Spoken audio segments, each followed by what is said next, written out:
Baik,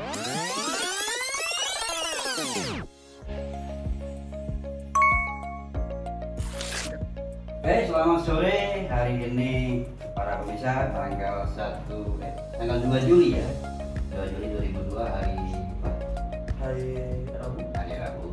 Kita berjumpa dengan orang-orang hebat dalam bergesah hukum, baja rumah hukum dan keadilan Indonesia.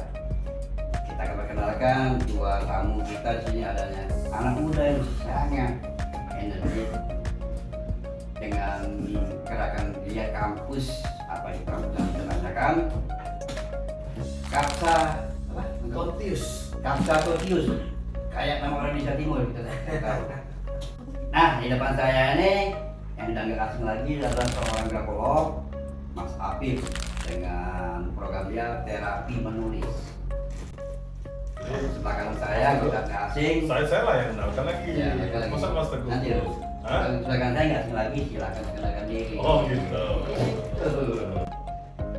Jadi saya Dasril, Ketua Hukum Baja Sujaya Keadilan ya, dan beliau adalah budayawan juga, dan kita ini pembawa acara apa sih namanya? Pembawa acara atau moderator atau apa?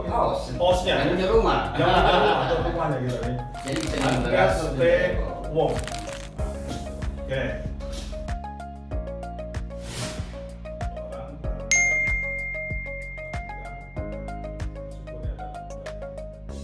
Makanya kita cari orang muda luar biasa. Kita langsung aja. Kita pengen tahu di mana luar biasanya. Mana luar biasa? Maksudnya apa nih? Saya panggilnya apa? Kapsa. Kapsa aja. Kapsa. Ini rencana ada kegiatan. Iya. Oke. Tahu lebih kira.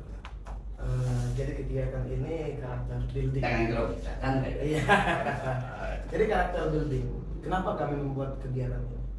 Yang menggagasnya siapa? Apa namanya? Jadi yang menggagas ini Kampus Sumsel. Oke. Jadi Kampus Sumsel itu organisasi anak muda, Oke. kalangan anak muda peduli Sumsel. Peduli Sumsel. Yang mana sebelumnya kalangan anak muda putus sekolah. Artinya bisa juga tuh nanti buat organisasi juga. Iya. Bukan anak muda, anak tua. Anak tua. Anak tua Siap. penggagas. Kalau anak muda kampus, anak tua kampret ya. Ya kan? Gak ada yang habis ya. Karena dia terus juga. Jadi kenapa kampus? Anak putus sekolah bisa masuk kampus. Oke. Itu kenapa namanya kampus. Artinya penamaan itu secara psikologi bisa mengangkat moral teman-teman yang tergabung di kampus. Benar, Ustaz, gitu. Jadi ada pun kegiatan yang kami lakukan selama 2 tahun ini dari sosial mengenai berbagi, dan kami Berbagi itu sepertinya terus jalan ya? berbagi itu konsisten setiap Jumat. Kami Setiap ada Jumat, ya? program yang namanya teman Jumat. Teman Jumat. Jadi teman Jumat itu tebar makanan di hari Jumat. Itu setiap Jumat sudah 2 tahun ini jalan, Ustaz. Kita jalankan ya. Jadi kenapa kami membuat kegiatan karakter building ini? Karena kami sekarang melihatnya kenakalan remaja yang ada khususnya di Palembang. Ada keresahan lah ya. Ada keresahan di situ. Sebagai anak muda resah. Sebagai anak muda resah melihat kenakalan remaja yang berdampak terhadap lingkungan. Oke. Salah satunya tawuran, Ustaz. Dan kenakalan remaja sekarang ini menggunakan digital, Ustaz. Berarti anak-anak muda ini Itu minim-minimnya literasi kita lakukan digital. penelitian sehingga kita dapatkan bahwa ternyata anak muda sekarang ini di dalam melakukan kejahatan ya, Iya. bisa disebut kejahatan lah ya. Iya. Itu dengan menggunakan teknologi. Iya benar. Nah, jadi saya turun bersama kawan-kawan bertemu dengan salah satu pelaku tawuran, tetapi kami menanyakan mereka dengan kami masuk ke geng mereka, kami sebut. Jadi mereka sekarang ini ada geng masing-masing, Ustaz.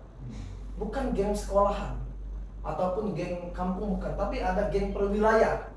Disebutnya kalau di Sumsel, di Palembang ini wilayah timur, barat. Oke. Itu mereka ada perwilayah.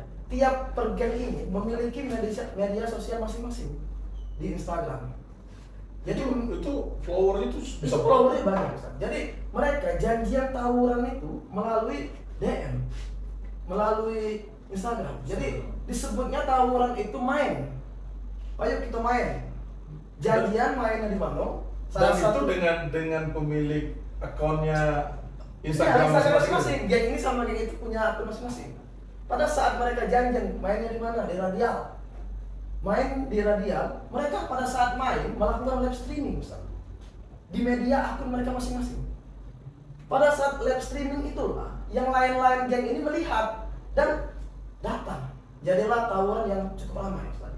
Nah, efek dari tawuran ini salah satunya jalan banyak beling dan alat-alat tajam, dan ada juga modus Ustaz. Modusnya ketika ada orang yang lewat disangka ini musuh, jadi dibegallah oleh mereka seakan-akan ini musuh.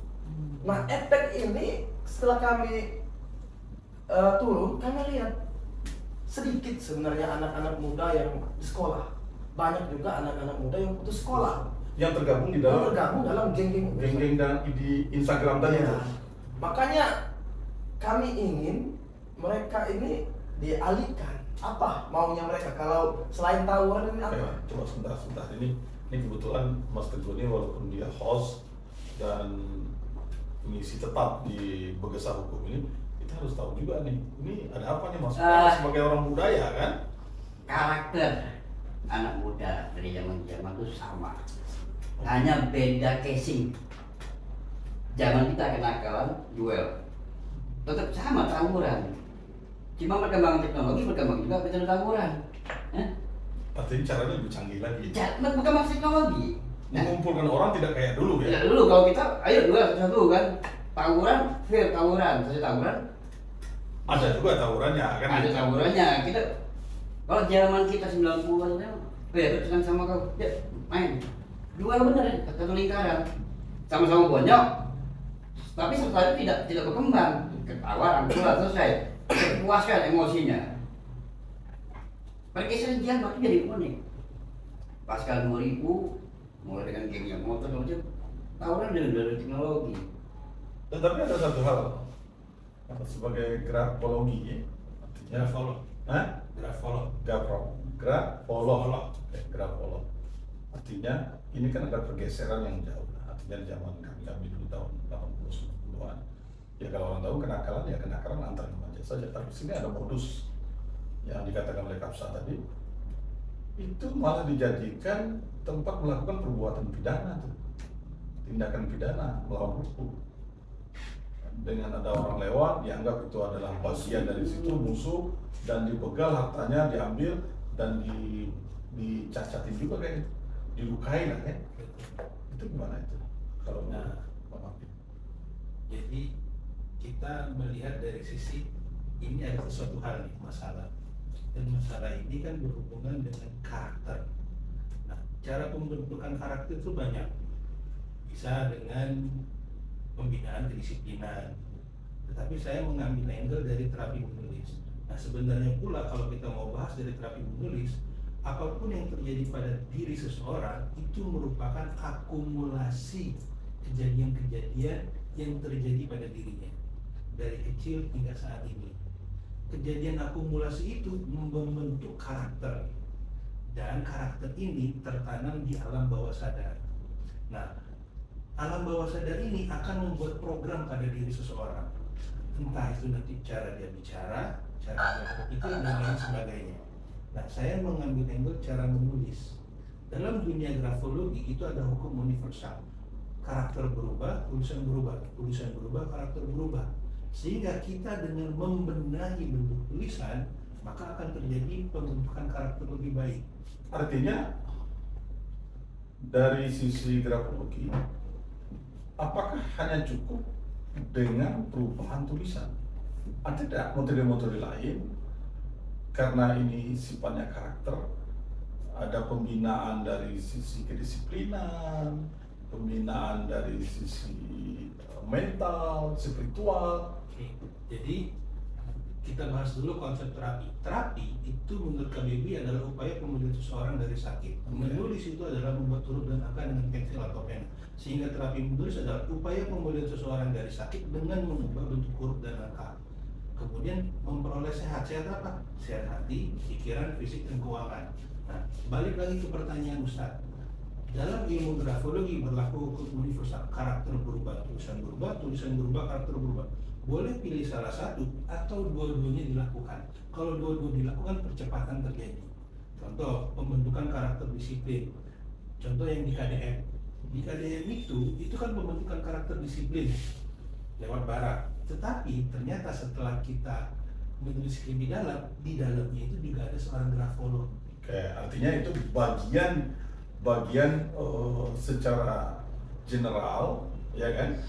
Grafolog itu bisa dimasukkan ke dalam situ. Bisa. Bagian di dalam pembinaan agar anak-anak muda sekarang ini yang kita anggap memiliki mental yang kurang baik bisa dirubah Betul. dengan itu. Jadi kalau itu Saya balik lagi ke Kapsa. Inilah yang mendorong Kapsa dengan teman-teman di kampus mengadakan kegiatan ini. Iya. Jadi judul kegiatannya ini temanya character building from loss to leader. Iya. Oke. Apa maksudnya? Gini, Ustaz. Kenapa kami buat karakter building dari kenakalan remaja? Karena salah satunya menyelaraskan visi misi dari Bapak Gubernur Sumatera Selatan. Kebetulan dia juga pembina Di dari kampus. organisasi kampus ini, dan kami melihat kita butuh nih pembentukan karakter bagi anak-anak muda. Makanya kami buat kegiatan karakter building dengan temanya from loss to leader, dari nol menjadi pemimpin. Nah, di sini akan kita buat insya Allah di tanggal 28 Juli akhir bulan di tempat insya Allah di kantor OJK kita kumpulkan anak-anak Tanggal 28 Juli, Oh, masih lama ya? 1 bulan lagi. Di situ kita kumpulkan, kalau sekarang ini sudah terdaftar 300 anak muda yang sudah ingin ikut di acara ini.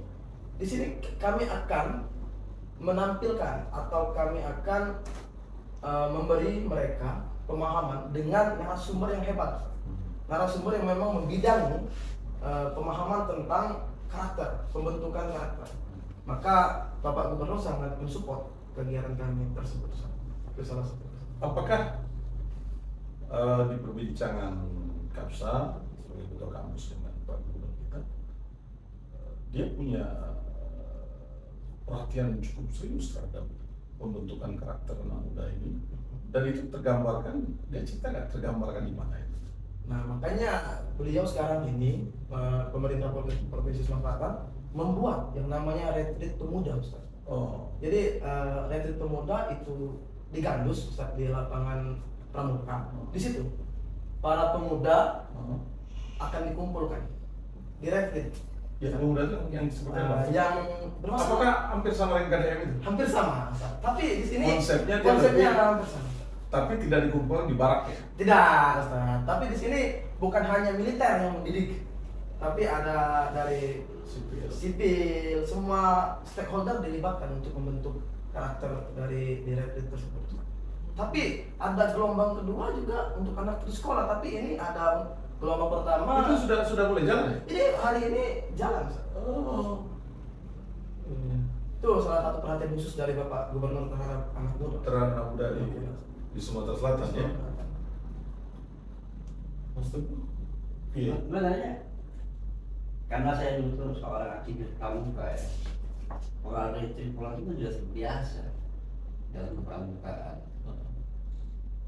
Hanya sekarang kan kepramukaan kan mengalami kehilangan karakter awal dia. Mungkin karena faktor X, saya nggak tahu ya, nggak teruraikan. Dulu orang banget dagang pramuka. Dan maksudnya apa nih? Jadi jadi retreat ya. Jadi gini, Nah, maksud Mas Kapsa tadi bahwa akan ada retreat namanya di perkemahan Iya. pramuka, Iya, itu. bukan pramuka yang Oke, ada. aku kan jelasin sebuah korelasi, mungkin sebuah pola pembinaan di masa lalu yang bagus, yang mungkin sekarang juga nggak dipakai, sekarang mulai diadopsi ulang dalam warna yang berbeda. Ibarat kata kalian kembali ke barat, itu sama aja. Konsepnya sama. Sama, membangun kedisiplinan semua. Di dalam Artinya ada yang salah. ada yang salah di sistem kita pada saat ini. Kenapa kita mulai kembali kepada pola-pola lama, pola-pola awal di mana dia memajukan banyak hal dalam satu ruang yang singkat, pembangunan karakter building. Dan saya salut di usia Kapsa, dia sudah sampai sejauh itu pikirnya. Dan Kapsa. ini ya, itu kan yang luar biasa kan. Orang yang sebaya dengan mereka, dia pikir dia sudah punya pandangan ke depan akan Kalau Kapsa dia tidak bukan yang di Bukan tema. iya. Tapi Beliau ini cuma mengadakan Benar. acara ini. sudut pandang dia sudah melewati orang teman-teman sebaya dia di usia dia yang sama, ya kan? Sudut pandang sudah beda, Pak. Dia sudah melihat ke depannya akan ada masalah apa, makanya dia mau ambil bagian dari sekarang, Ambil bagian ya. ambil bagian agar masalah ke depan dia bayang itu tidak terjadi. Nah. Manajemen resiko, manajemen antisipasi. Nah, saya itu mengambil bagian, justru saya ini lebih dikenal di luar Sumsel. Jadi saya itu banyak mengajarkan ilmu yang saya temukan sendiri ke banyak sekolah justru di luar Palembang. Jadi contoh, ada satu kepala sekolah di Bandung yang belajar online dengan saya, kemudian karena dia merasakan perubahan secara emosional yang jadi lebih baik dan sebagainya, dia minta saya ngajar ke Bandung di sekolah tertentu. Nah, salah satu karakter intelek di Bandung itu adalah sering mengucapkan kata yang kurang pantas, diantaranya mengucapkan kata anjing. Nah, dengan bantuan terapi menulis, kebiasaan itu dalam 2 bulan hilang di sekolah tersebut. Saya coba mengkompar di Bandung, di anak usia berapa cara saya diberikan? Kalau untuk di sekolah itu dari kelas 1 sampai kelas 6 berarti. Jadi korelasinya ya. Kita masukkan korelasinya ke sini. Jelas kita masuk Ya. ya. Sebuah sekolah kita percaya adalah ruang pendidikan. Guru sadar ada yang something wrong dan di sekolah, kemudian karena kenal Mas Afif terjadi dialog, dicobalah metode. Sekolah adalah lembaga terstruktur. Ke Kapsa, dia melihat ini anak putus sekolah segala macam, orang-orang yang tidak terstruktur, tapi berorganisasi secara atau berkumpul secara dirinya sendiri, membangun struktur sendiri. Di situ ada yang namanya tawuran, misalnya kami lebih hebat loh. Ada yang namanya vandalisme untuk menunjukkan resistensi. Salah satu menunjukkan resistensi adalah tawuran. Pertanyaannya apa nih? Nah. Lama benar buat opininya. Apa? Pertanyaannya apa? Jadi gini, dari Mas Habib, kalau kelompok terstruktur, sekolah, segala macam dalam kelompok, Oke. dan ada kebutuhan, itu akan gampang. Sekarang bagaimana kelompok tidak terstruktur, dia akan bisa ikut terapi. Nah, ini Ingat, ini tanpa membangun kesadaran mereka. betul. Jadi salah satu bentuknya itu adalah kita membuat habit. Kenapa saya pilih di sekolah? Pertama dulu sekolah. Satu, sekolah itu dia sering menulis sehingga lebih gampang. Nah, tetapi kalaupun yang nggak menulis, memang dalam hal sesuatu itu harus ada nilai dan harga. Satu yang disebut dengan harga, nilai, kita bahas dulu nilai. Nilai itu adalah sesuatu yang membuat sesuatu menjadi sedemikian rupa. Contoh, satu bungkus nasi nilainya bisa membuat kenyang. Satu gelas air nilainya bisa menghilangkan dahaga. Itu adalah nilai. Harga adalah jumlah pengorbanan dalam rangka mencapai nilai. Anda bisa buat, masak, atau Anda beli. Nah, dalam terapi menulis nilainya itu adalah sehat hati, sehat pikiran, sehat fisik, dan sehat keuangan. Harga yang harus Anda tebus adalah Anda wajib menulis pagi dan malam selama 30 hari untuk menginstal nilai tersebut. Nah, kalau memang tidak ada kesadaran ataupun misalnya, maka nilai ini tidak bisa masuk. Tetapi kita bisa bentuk lingkungannya, kita bisa melakukan pendekatannya, kita bisa membuat mereka menjadi lebih sadar dan mau itu berkembang untuk menjadi lebih sehat. Aku sepakat kalimat membentuk lingkungan. Pakai itu. Nah, ya artinya kan gini. Ini yang kita ingin tadi bahwa gubernur sudah ada perhatian dengan Itu aku baru tahu dan bagi aku ini nilai yang luar biasa. artinya ada rencana akan melakukan retreat. Berapa lama itu rencananya? Belum tahu ya. Artinya sudah ada, pemerintah provinsi pun sudah ada kan sudah membuat ancang-ancang ingin membentuk karakter anak muda, generasi muda yang ada di Sumatera Selatan. Oke. Support. Kita sangat support itu. Kita Sangat mendapat support. informasi dari Sangat Kapsa support. kan. Nah, ini kan rencananya Mas Afif kan akan menjadi salah satu pembicara narasumber di acara yang diadakan oleh Kapsa. Nah, Kapsa memotret ini adalah keresahan Kapsa itu terkait dengan banyaknya anak muda yang tawuran. yang jadi pertanyaannya, orang-orang ini kan bermasalah, bukan orang-orang yang duduk di bangku sekolah. Mereka ini yang punya karakter yang meledak-ledak, memang tidak mau diatur oleh, kalau hanya non formal mengaturnya, saya yakin agak susah juga. Kenapa formal itu bisa dilakukan di Jawa Barat melalui KDM, balik ke Barat? Karena ada penekanan dari pihak sekolah. Nah, tentu pola-pola terapi yang Mas Apit katakan tadi bisa efektif tidak itu? Bisa selagi dilakukan. Maksudnya seperti ini. Nanti kan pada saat di acara hari H kita akan simulasi. Nah, nanti dari simulasi itu mereka akan tahu apa yang harus dilakukan. Yang paling penting itu gini loh, dalam membentuk karakter itu tidak bisa dalam waktu 2 jam. Itu adalah simulasi yang harus dilakukan terus-menerus. Nah, simulasi yang terus-menerus ini makanya kita harus melakukan yang namanya Artinya konsistensi. yang Pak Apit rencana sampaikan nanti, ini salah satu metode untuk mengurangi kenakalan remaja. Betul. Itu salah satu metode ya. Betul. Satu di antara banyak. Satu di antara banyak metode. Betul. Kayak gitu. Oke. Tetapi kenapa saya pakai ini, Ustaz? Karena saya sendiri itu sudah banyak metode. Jadi metode yang paling simpel itu menulis. Kenapa? Kalau kita mau pakai metode hipnoterapi, outbound segala macam, itu terjadi perubahan. Tetapi satu, tidak semua orang paham ilmunya. Kedua, kadang-kadang jadinya lama. Tapi kalau menulis, semua orang pasti bisa menulis. Seperti itu. Oke, Kak Besar. Kalau ini kan hampir 1 bulan lagi ya, kurang lebih. Iya. Persiapan kita gimana? Kalau persiapan untuk peserta sudah Beres. beres. Sebenarnya Aman ya. kami sudah mengumpulkan peserta, lokasi sudah ada, dan sangat didukung oleh pemerintah Provinsi Sumatera Selatan, dan semua stakeholder ingin terlibat di acara tersebut. Apalagi mengenai pembentukan karakter untuk anak muda.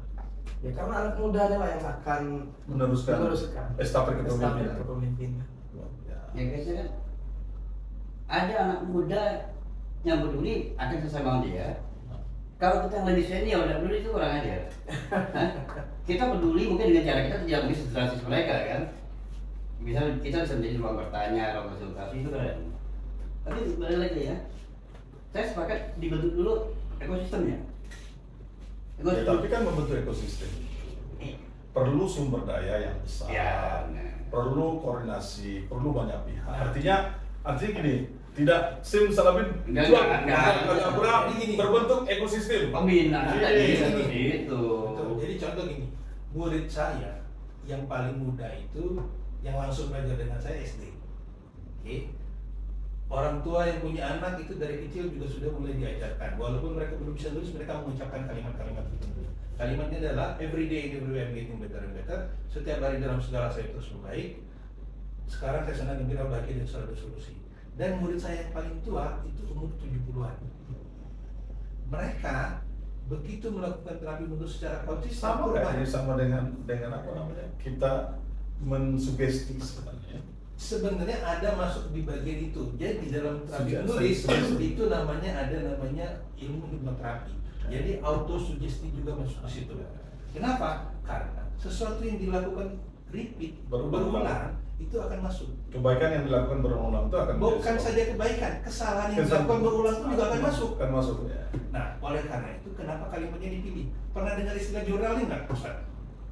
Jadi dalam ilmu journaling itu adalah mereka diminta menulis bebas setiap hari. Tujuannya adalah untuk melepaskan emosi negatif, terjadi proses katarsis. Nah, dalam terapi menulis itu bukan hanya menulis. Jadi kalau journaling dia cuma terjadi pelepasan emosi. Tapi sebenarnya ini kan sudah banyak juga dilakukan penelitian. Contoh salah satu ilmuwan yang di Jepang itu kan, ketika dia membuat simulasi Masaru Emoto. Ya, Masaru Emoto ya. Yang nasi ada 3 taruhnya. Satu setiap pagi itu dia ucapkan dengan bahasa-bahasa yang kasar. Negatif ya. Yang kedua itu dicuekin, yang ketiga dengan kata baik. Ternyata yang dengan kata kasar lebih cepat membusuk nih. Yang kedua, dengan apa? Dengan yang dicuekin ini agak lama, Pak. Yang bertahan yang bagus itu tetap yang dia katakan dia ucapan yang baik, dia dawain. Ustaz tahu nggak? Saya membuat penelitian itu ke level yang lebih tinggi. Jadi dari penelitian masalah Nah, maksudnya itu, penelitian artinya Mas Mengulangi. Apes ada keluar eksperimen juga sama Mengulangi. seperti itu. Tetapi sekarang aku tambah satu disiplin ilmu yaitu terapi menulis. Jadi ada dua variabel juga, satu botol air sama nasi. Satu kalimatnya negatif, satu kalimat negatif dengan bentuk tulisan negatif, kalimat negatif dengan bentuk kalimat positif. Ternyata yang terjadi proses pembusukan lebih cepat adalah kalimat negatif bentuk negatif. berapa lama itu? Lebih cepat. Kalau memang pengen tahu berapa detailnya, semua sudah terekam di YouTube. Aku sudah berjurnal di itu. Nah, satu lagi. Artinya ini kan memodifikasi saja kan? Iya betul. Tetapi yang dimodifikasi di sini disiplin ilmu terapi menulisnya. Ternyata pada saat kita menempelkan tulisan tertentu, berarti kita melabel itu tertentu dan itu berpengaruh. Maksud kita misalnya ngomong pada si anak itu pemalu, pemarah, itu melabeling, itu membuat dia menjadi sesuatu seperti itu. Nah, dengan bantuan terapi menulis, kalau kita menulisnya benar, kaidahnya benar, Sebenarnya apa yang disampaikan Mas Apip ini hal yang umum kita lakukan orang muslimnya. Bagaimana ibunya Imam Sudes dan terus Imam Syafi'i juga dia ketika dia marah dengan apa? Dia Betul. marah-marah sambil Betul. mendoakan. Betul. Kalau nanti jadi ulama besar nih. betul. Kalau nanti jadi imam Masjidil Haram. Palembang juga cek. Palembang juga gitu. Artinya Kalau dia sebenarnya marahi anaknya, betua kau. betul artinya sebenarnya ini hal yang umum yang disampaikan dan ini metode yang bagus sebenarnya kan. Metode yang bagus. Justru kalau itu memang masih metode itu dilakukan, artinya gini, sebenarnya pada saat seseorang itu dimarahi ataupun memarah, itu baik yang marah ataupun yang dimarahi, alam bawah sadar itu terbuka. Jadi peluang kalau mau mensugesti sesuatu, memasukkan internal sesuatu itu sangat bagus. Dan yang jadi problem adalah kadang-kadang yang tidak ngerti ilmu pada saat dia marah, dia mengucapkan kata-kata negatif sehingga yang masuk negatif. Itulah sebenarnya yang ingin kita adopsi nanti ke Betul. anak muda ini ya. Betul. Oke. Ini luar biasa nih. Berdialektika positif Berdialektika positif, menggunakan bahasa yang baik. dan selalu mengapresiasi. Ya, Jadi selalu Al-Quran juga mengapresiasi. sudah menyatakan itu kan. Betul. Perbuatan-perbuatan baik kita itu untuk diri kita sendiri, perbuatan buruk kita itu ya sebenarnya untuk diri kita sendiri. Artinya kalau kita mengucapkan hal yang baik ya untuk kita dong, Betul. ya kan? Berbuat baik kayak gini kayak Kapsa, ya pasti untuk dia lah, ya kan? Gitu. Dia kumpulkan Kawan-kawannya. kawan-kawan. Jadi dalam proses terapi ataupun dalam proses apapun Ustaz, ada dua kejadian. Jadi dalam pembentukan itu sebenarnya ada dua pembentukan. Satu pembentukan secara mentality, kedua pembentukan secara reality. Oke, sekarang kita ke Kapsa. Kapsa. Ini kan ada 4 narasumber. Iya. Ya. Artinya narasumber 4 ini, Kapsa kan punya gambaran sebenarnya. Gambar Kapsa itu sebenarnya teman-teman yang dihadirkan ini sebagai peserta ini kan anak-anak muda kan, anak-anak muda yang kita ingin dia punya karakter Iya. sebagai pemimpin masa depan. Nah, terus narasumbernya siapa saja?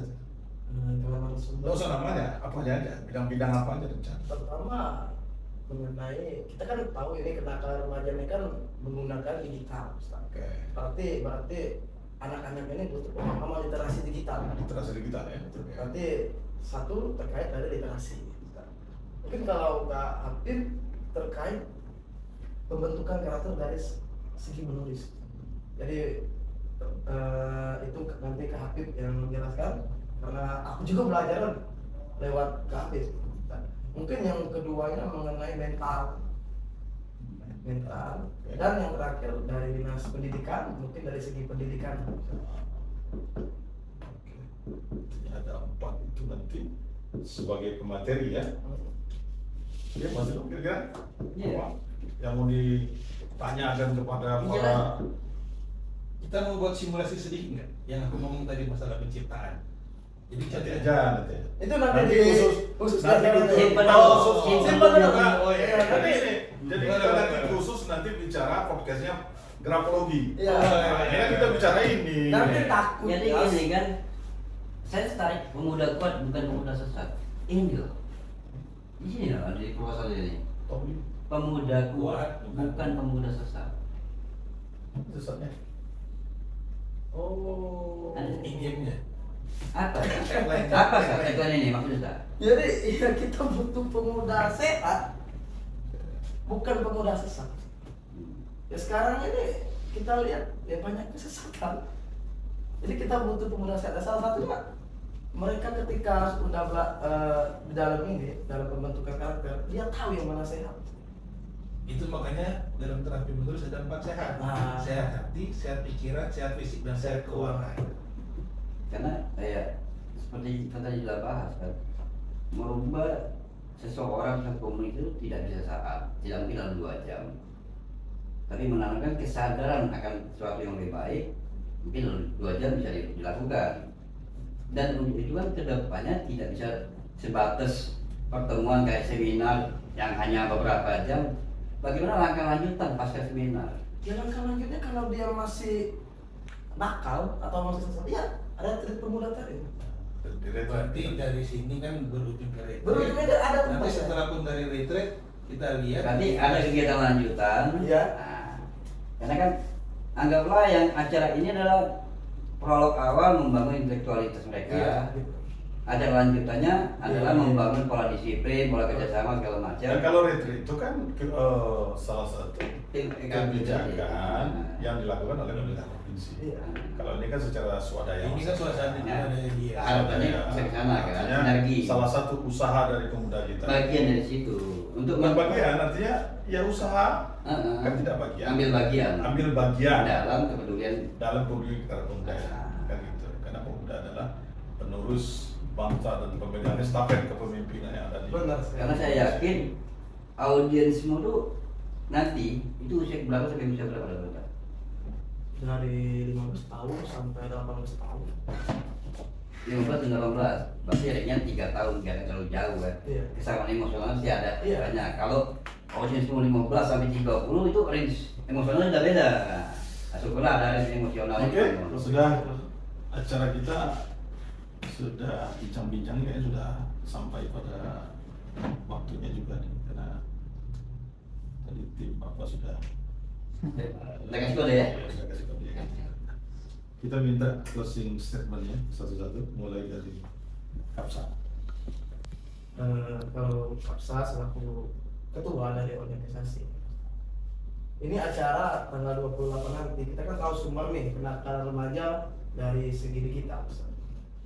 Kapsa teringat omongan Soekarno, beri aku 10 pemuda akan kuguncang dunia. Kalau Kapsa sekarang bilang sama anggota, beri aku 10 giga akan kuguncang dunia. Jadi lewat giga aja kita guncang dunia melalui media kita masing-masing. Karena kenakalan digital ya. Iya. Nah, Jadi di era digital ini kita harus manfaatkan. Jangan kita yang dikuasai media, kita harus menguasai media. Maka Kapsa selalu menyebut pemuda itu berperan, bukan baperan. Bukan itu. Oke, luar biasa. pemuda. Mas Abid, siapa nanti dia apa? Untuk materi nanti? Bisa. Nanti kita bisa buat tentang, bisa menyambung dari Kapsa ini. Jadi grafologi for leadership, terapi menulis for leadership. Oke. Kenapa? Karena pemimpin-pemimpin besar itu mempunyai ciri-ciri kepemimpinan dalam tulisannya. Ciri-ciri kepemimpinan dalam tulisan itu tandanya seperti apa? Itu akan kita bongkar di podcast berikutnya. Iya. Oke. Mas Teguh, dari sisi Hanya perubahan Kak. Kenakalan itu tetap ada. Setiap jam bisa ada kenakalannya. Hanya kenakalan setiap jam makin upgrade, dipengaruhi oleh teknologi segala macam. Nah, tugas kita adalah bagaimana secara bijak mengembangkan teknologi untuk tidak jadi sarana kenakalan. Tapi seperti kata tadi, pemuda itu berperan, bukan berperang. Nah, semoga niatan Kapsa dengan kampusnya bisa menjadi momentum di Sulawesi Selatan ini menumbuhkan kelompok-kelompok yang sama pedulinya Jadi kita akan mendapatkan golden generasi emas yang benar-benar untuk di Indonesia emas. Pakai tak? Itu sedikit penutup. Itulah podcast kita dengan orang hebat ini. Semoga ini menginspirasi para penonton. Tentu karena yang mengadakan ini adalah Rumah Hukum Keadilan Baja Sriwijaya, dan yang kita gesahkan itu juga gesah hukum. Betul. Tentu kita tidak lepas dari hukum yang ada di negara kita ini. Boleh kita melihat dari sisi budaya, dari sisi grafologi, dari sisi keinginan teman-teman pemuda yang ingin menjadikan pemuda Sumatera Selatan ini sebagai leader yang tangguh, bukan sebagai pemuda yang sesat. Tapi yang namanya aturan, yang namanya hukum tentu harus menjadi panglima di negara ini, khususnya di Sumatera Selatan kita ini. Percuma kita berbicara berbusa-busa, tetapi kita mengandalkan emosi. Hukum adalah diri kita.